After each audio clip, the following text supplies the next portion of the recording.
Hi everyone. I just wanted to say a quick thank you for being a part of this course. We made it past two-thirds of the way through. We are almost there, just a little bit more. So grab some warm cocoa or tea or whatever you prefer and enjoy listening about development of the self. Thanks again. You all been great. Over the years, psychologists have explored many ways to understand the concept of the self. In this lecture, we will use a well-established framework that divided the self into three interconnected elements: self-knowledge, self-evaluation, and self-regulation. Together, these elements form what we call the self system. Self-knowledge or self-awareness. It's all about understanding what children know about themselves as unique and enduring individuals. We ask questions like, what do children know about themselves? When do they start to gain this knowledge? And how does this self-awareness connect to their understanding of the world around them, both socially and physically? Self-evaluation dives into the realm of self-esteem. We explore questions such as, does the child have high or low self-esteem? What influences their opinions about themselves? And how do these self-perceptions shape their behavior? Finally, self-regulation focuses on self-control. Here we ask, how and when do children learn to control themselves? What factors influence this important process? Selman's work on self-awareness. Robert Selman provided a detailed account of children's self-awareness, building on the tradition of cognitive developmental theories. His model, developed from extensive clinical interviews with children, emphasized development through distinct stages. Selman presented children of various ages with brief stories where the main character faced a conflict or dilemma. He then asked the children a series of questions about what the character was thinking and feeling and how they believed the dilemma would be resolved.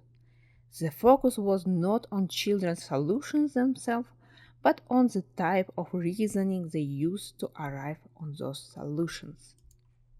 Selman identified a five-stage progression in self-awareness. His model includes several assumptions common to most stage theories. The stages follow a fixed sequence through which all children pass, with no regression to earlier stages. The stages are consistent across different problems and situations. The stages are universal across cultures. The stages develop as a result of changes in the child's cognitive abilities. Level 0, infancy. At this stage, children recognize their physical existence but haven't yet developed an awareness or a separate psychological self. For instance, a baby might cry when they are hungry or uncomfortable, but they don't understand that their crying is a response to their feelings of hunger or discomfort. They simply react on their physical state. Level 1, early childhood. As children grow, they begin to separate psychological states from behavior. They start to believe that thought can control actions. However, they also believe that inner thought and feelings are directly reflected in outward appearances and behaviors. So, they might assume that someone who is whistling and smiling must be happy, without considering that the person might be hiding their true feelings. Level 2, middle childhood. At this stage, children understand that feelings and motives can differ from behavior. For example, a child might realize that even though they are smiling at a friend, they might actually be feeling upset inside.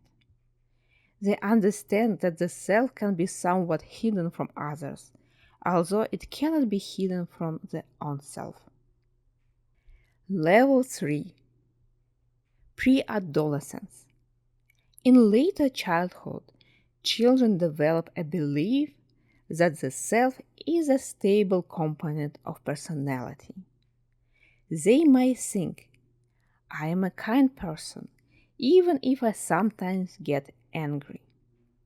They believe that people can observe and evaluate their inner self, suggesting that the mind, which does the observing, is somehow separate from the self, which is observed.